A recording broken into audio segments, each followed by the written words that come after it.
संजय जी हैं, संजय सिंह राजपूत हैं, जयपुर में रहते हैं। भारत में एक प्रदेश है राजस्थान, राजस्थान में एक शहर है जयपुर, गुलाबी सिटी के नाम से उसे जाना जाता है।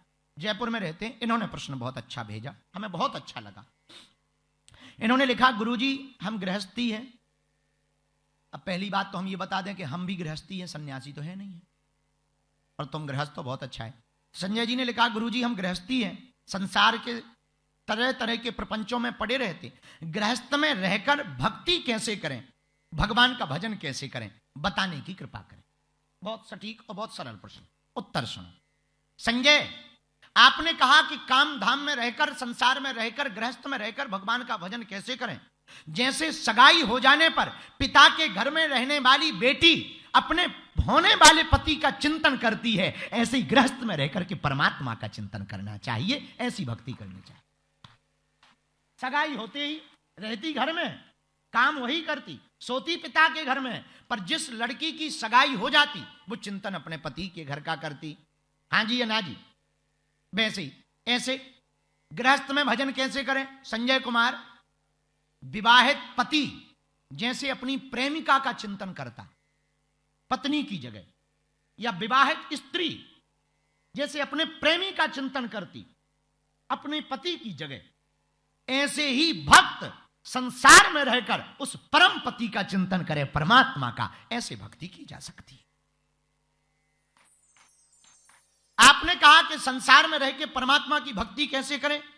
बहुत सरल है, बहुत कठिन नहीं है। जैसे विवाह हो जाने पर बेटी पति के घर जाती और फिर वापस आती, कुछ दिनों में आती घर में और रहती, उसी मकान में रहती जहां वो 20 साल रही, उसी कमरे में लेटती जहां वो बेटी 20 साल लेटी, उसी कमरे को अपना कहती रही जिसको 20 साल, उसी जगह रहती, काम वैसे ही करती, वैसे ही सेवा करती, लेकिन 2-2, 5-5, 10-10 मिनट में उस विवाहित बेटी को याद आ जाती अपने उस वाले घर की, पति के घर की। बार बार उसे याद आ जाता पति का घर, बार बार उसे लगने लगता कभी यहां तो रहना है, पर उस घर की भी खबर नहीं भूलनी है, क्योंकि अब ये घर पराया हो गया। अपना वाला घर तो वो है जो पति का है, वो हमारा है। 20 साल तक यही घर था, लेकिन विवाह होते ही उसके सोचने की तरकीब बदल गई। अब वो इस घर को पराया घर मानने लगी। अब वो बैग में कपड़े भी रखती है तो अपनी टावल कह के रखती है, ये हमारी टावल है, वहां से आई, ये इस घर की टावल है। टावल का भी बंटवारा कर देती, पति के घर की टावल को अपनी टावल कहती, और मायके के पिता की घर की टावल को इस घर की टावल कहती।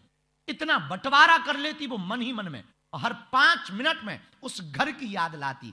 संजय कुमार, ऐसे ही तुम गृहस्थ में रहो और अपनी शादी परमात्मा से कर लो और उस घर की याद करना प्रारंभ कर। बहुत सरल तरीका है भगवान की भक्ति कैसे करें। ऐसे ही रहो यहां गृहस्थ में ही रहो।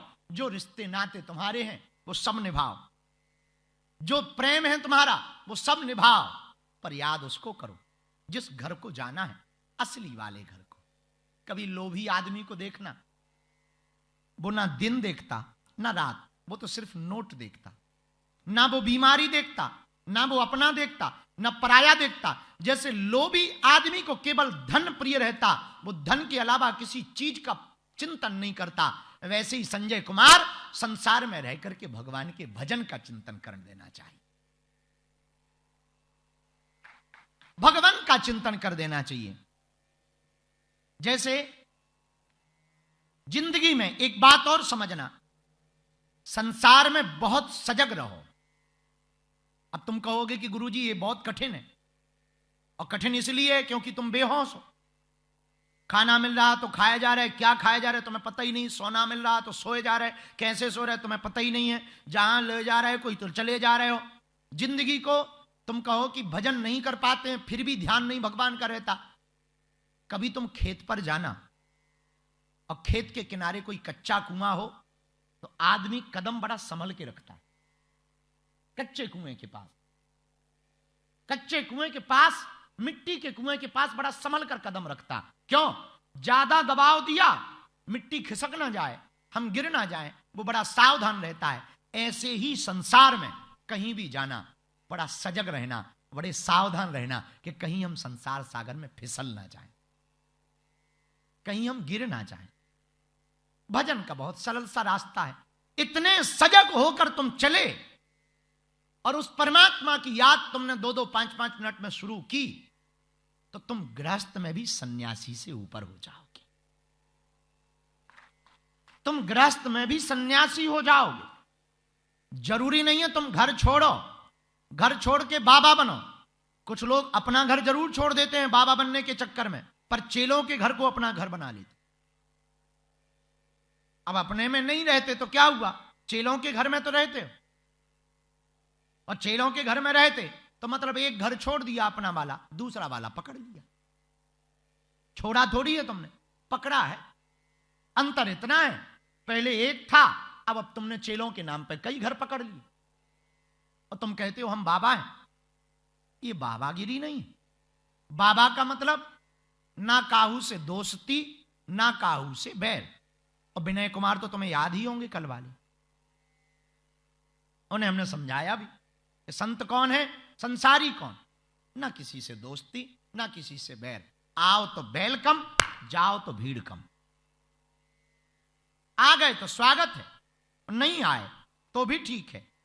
मेरे पागलों, अगर तुम ऐसी भक्ति प्रारंभ करोगे संजय जी, तो संसार में रह करके भी परम भक्त हो जाओगे। कबीर भी तो गृहस्थ थे, पूरे जीवन भर जुलाहा का काम किया कबीर ने। पूरे जीवन भर अपना काम नहीं छोड़ा, रंगते थे कपड़ों को और कपड़े रंग रंग करके बेचते थे। पर वो कभी भी कपड़े की जब रंगाई करते थे तो ये मान के नहीं करते थे कि इससे लोग खुश होंगे, हमारी रंग का बहुत ज्यादा मूल्य प्राप्त होगा, या लोग हमारी तारीफ करते थे। वो जब भी कपड़ा रंगते थे ये मान करके रंगते थे, उस राम के लिए रंग रहे, परमात्मा के लिए रंग रहे। रैदास जी ने भी तो पूरे जीवन भर जूते ही बनाए, पूरे जीवन भर जूते बनाने का काम किया, पर वो भी परमात्मा को पा गए। क्यों पा गए?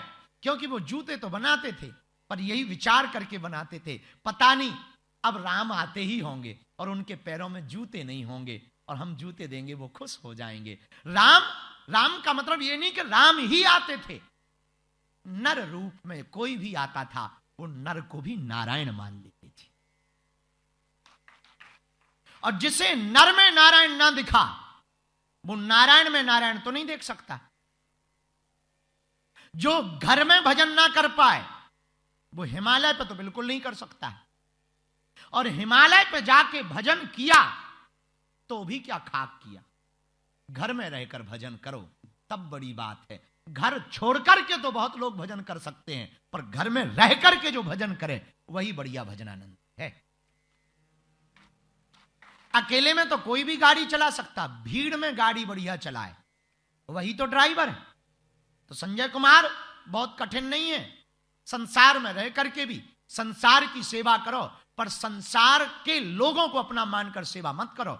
आज का जो हमारी कार में हमारा सूत्र आया ना वो बड़ा प्यारा आया, संसार के लोगों में भी तुम राम देखना प्रारंभ कर दो तो तुम्हारा गृहस्थ भी भजनमय हो जाएगा, भक्तिमय हो जाएगा।